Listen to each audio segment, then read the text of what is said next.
nominations. I will go through this pretty quickly, but hopefully most of you are reading the newspaper in the spring and remember part of the nomination process.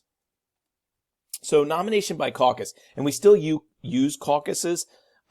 This was, and again, we use them for part of the primary.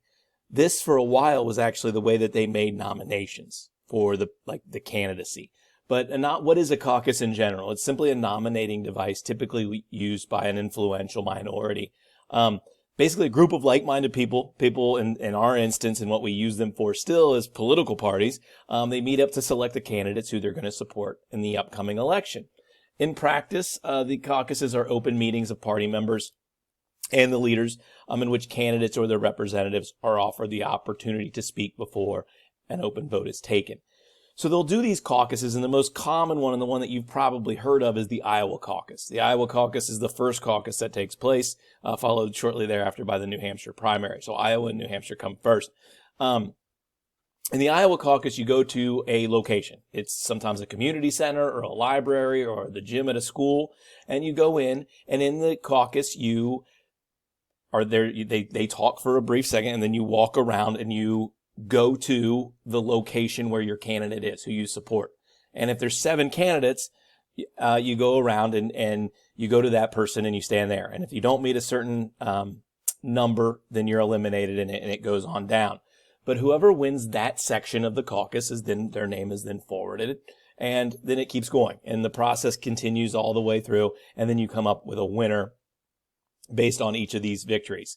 So it is open. People see who is in there. Obviously, there's no privacy. So you are in there with others that are also of the same political party, and you're in there picking who you believe is there. Again, it's not like voting because everyone can see you and there's no real privacy there. That some people, and that's a criticism that some people believe should be corrected, but it would be impossible to do if you're going to maintain the caucus system.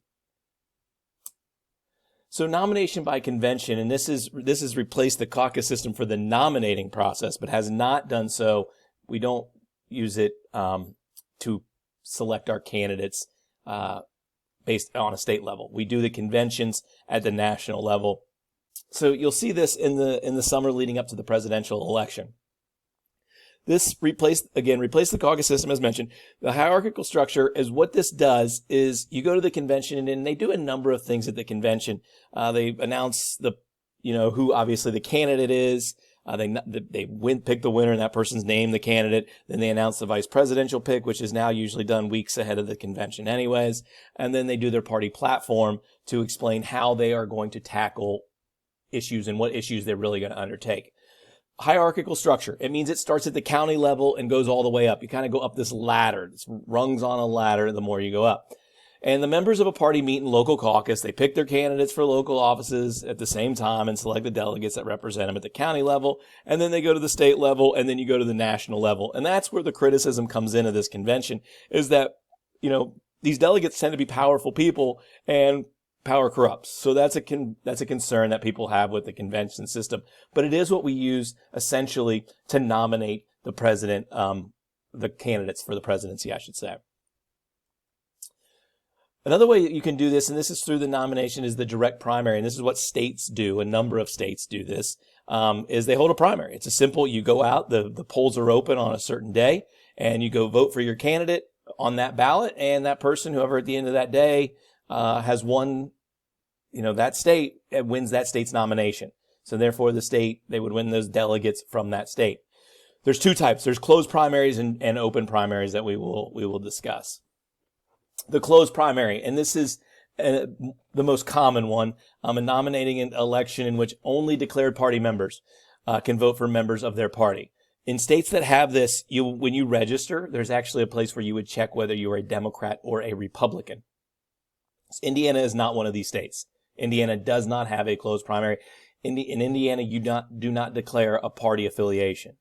So these other states, you do, and you choose, okay, I am registering, I'm going to be a registered Republican, therefore I will only be able to vote in the Republican primaries, or vice versa, being Democrat.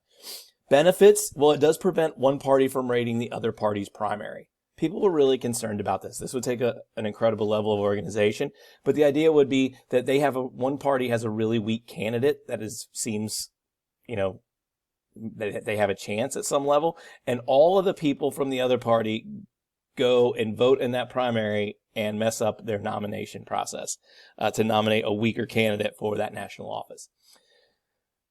So it does prevent that, and that's one benefit.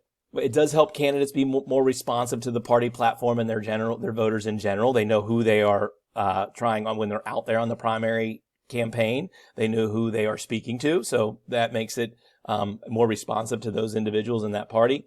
And it does help make voters more thoughtful, because if you know you're a Republican, you know this is the only group that you could vote for, or if you're a Democrat. Weaknesses.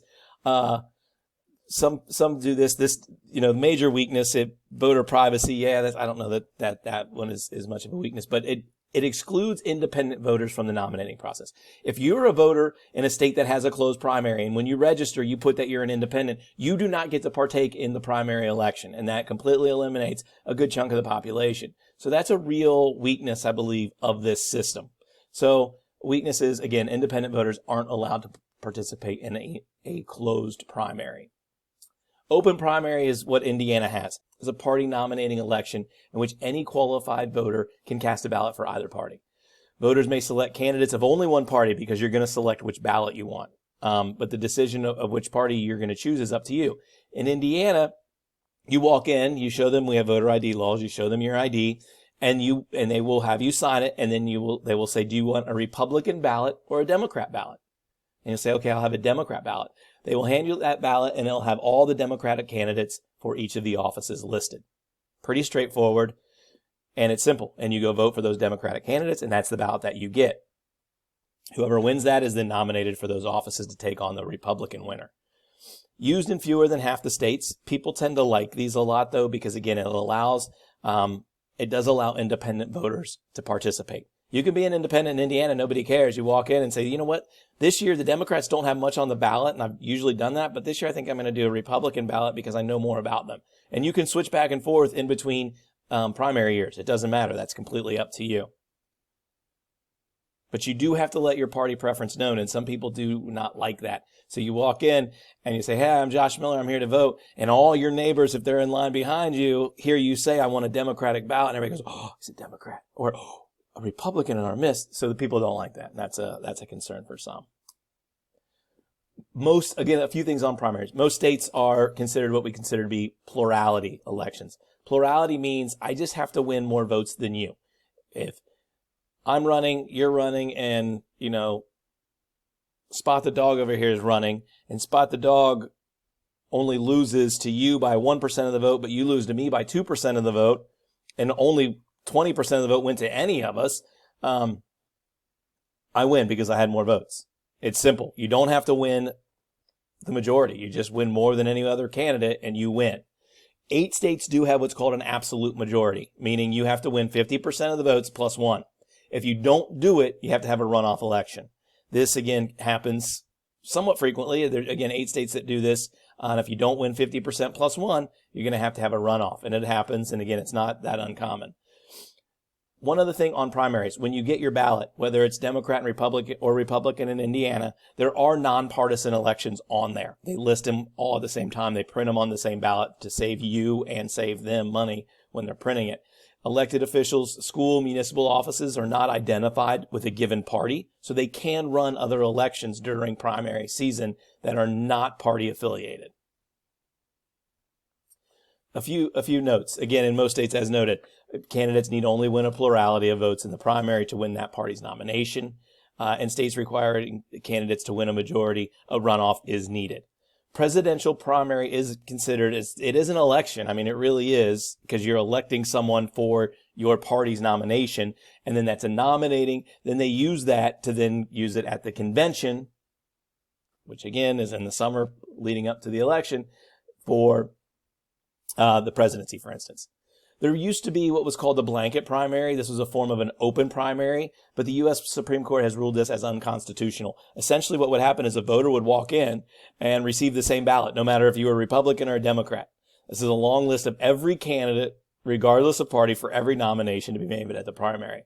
It was considered to be unconstitutional because states cannot force parties to associate with outsiders. So if you give everyone a ballot, if you're a Democrat, you're going to see all of the Republican, party candidates on there, and they said that is unconstitutional because it forces parties to associate with members who are outsiders and not members of their party.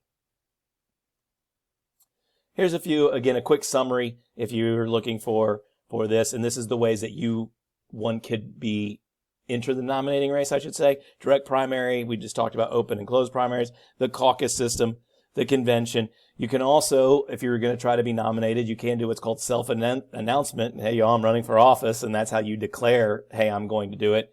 And then you can also, some states do require a petition, and you might see this with the third-party candidates in elections where they're trying to get on a state ballot. They would actually need a petition signed by so many registered voters of that state. If you have any questions, let me know. Stop by the room, shoot me an email. Hope you gain something out of this. Take care.